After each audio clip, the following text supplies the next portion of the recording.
Welcome. My name is Per Schoffers and I am the founder and CEO of Atenga. This is the fourth part of 6 short presentations on price optimization. Each part is about 10 minutes long.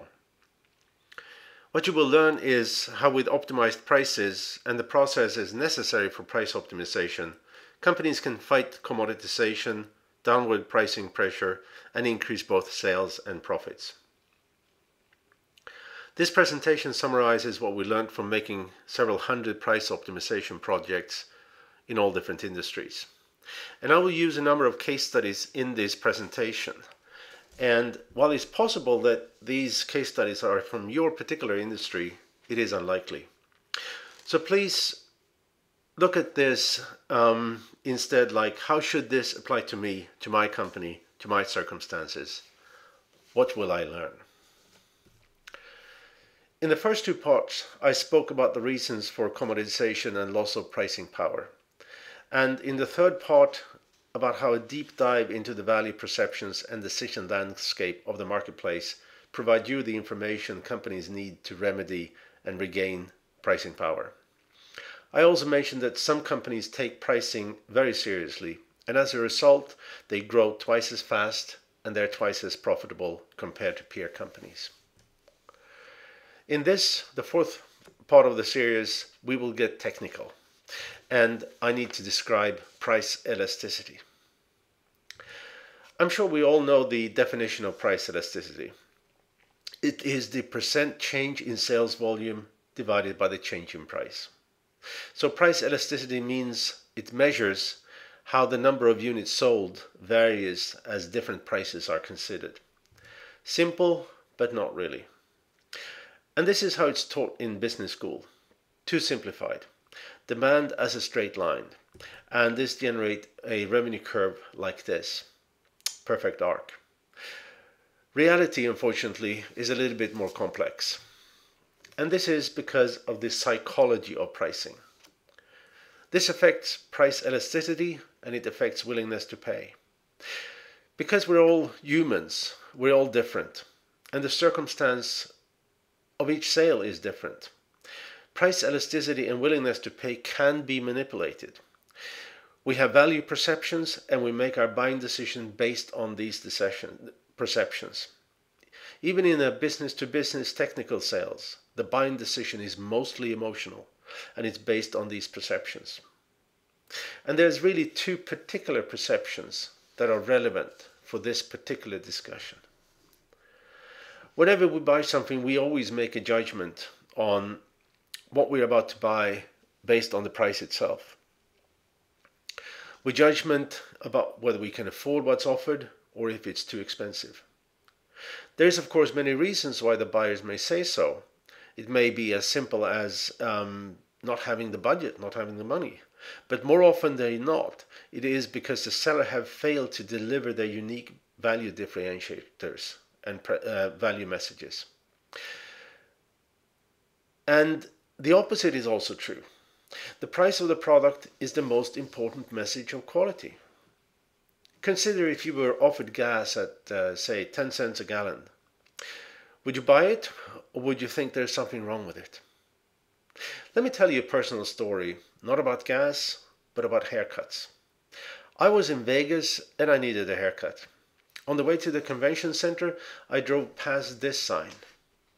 Did I stop? No. Because for me, a $9 haircut cannot be any good. It is, for me, a message of inferior quality. And so would a $12 haircut. So I didn't stop there either. Eventually, I ended up where there were no signs at all, and where the haircut was $20 or maybe $25. What I'd expect to pay for a haircut. But there's a twist here. Maybe I was right. Some people make a business out of fixing haircuts, bad haircuts. So if low price equals or generates a perception of low quality, a high price does the opposite. In fact, the price of a product or the price of a service is often the most important message of quality. And this applies to just about anything. I made a quick Google search on the cost of accounting and came up with this answers.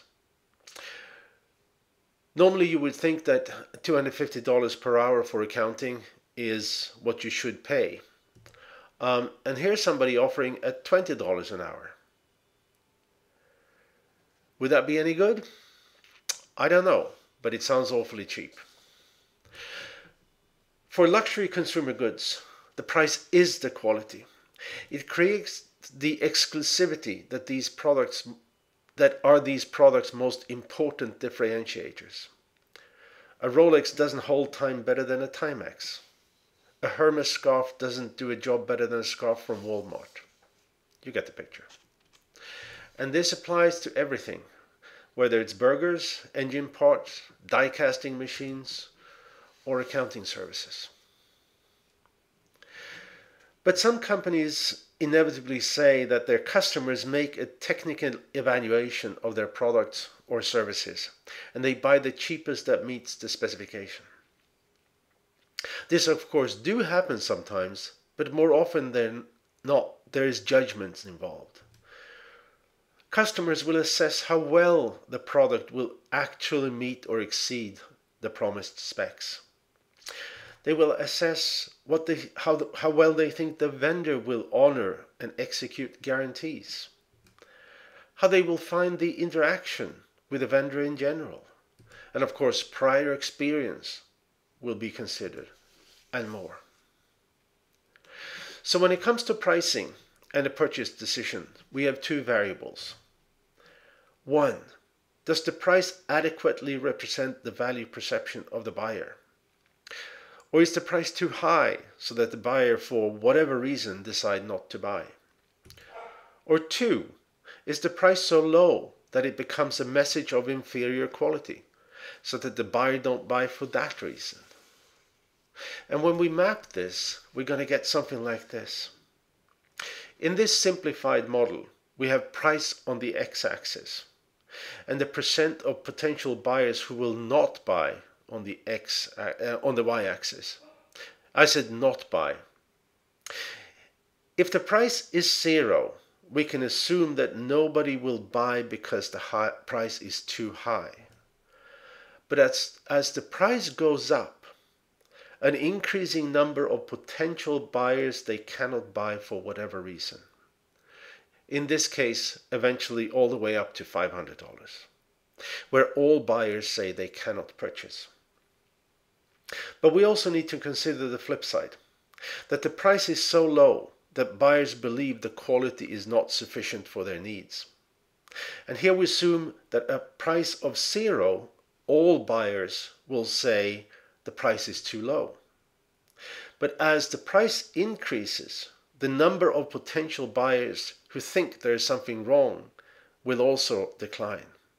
In this case, when the price gets to $250, all buyers believe the price is a message of acceptable quality, and therefore nobody will not buy for perceived quality reasons. So, in this simplified model, buyers will only occur where the price is below the price where buyers say it's affordable, and above the price where buyers say it's no good. This now becomes a more realistic demand curve. The market share optimized price, therefore, is the intersection of the two curves, where the maximum number of buyers say they can afford what they are about to buy, and the minimum number of buyers say it's priced so low they would doubt the quality. And in this case, it would be $175.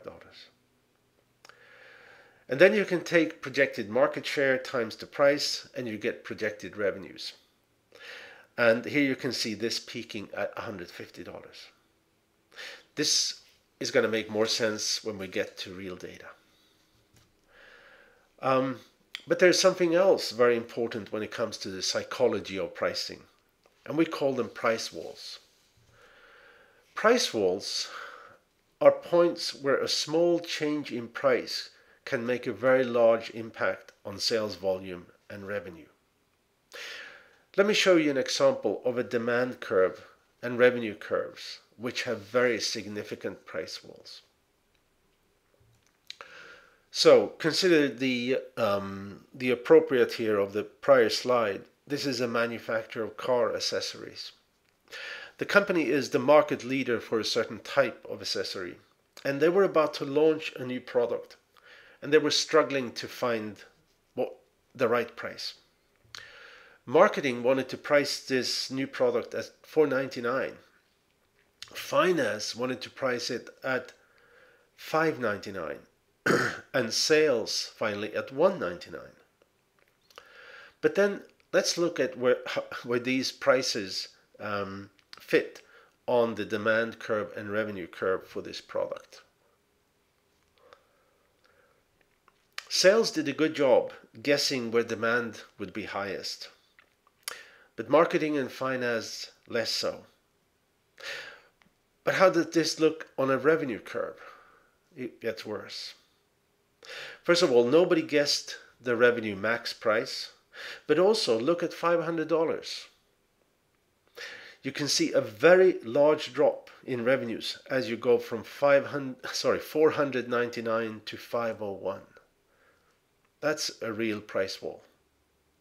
A point where a small price change makes a very large impact on revenues indeed. And in this chart, you actually have three optimized price points. You have the you have the demand max at $199. You have a revenue max at $299 and a profit max at $399. You select the price that best matches your business strategy. So how do you find out these curves? You can't just ask people what they're willing to pay, and we'll talk about that in the next part of this series. So let's summarize what we discussed today. Optimizing pricing is all about finding leverage from the psychology of pricing, to find that tipping point where you get most market share, the most revenue, or the most profits, depending on your company's strategic goals. Goals that also may be different for different products and services. So, thanks for your time today. In the next episode, we'll discuss the details of discovering these information from the marketplace. See you then.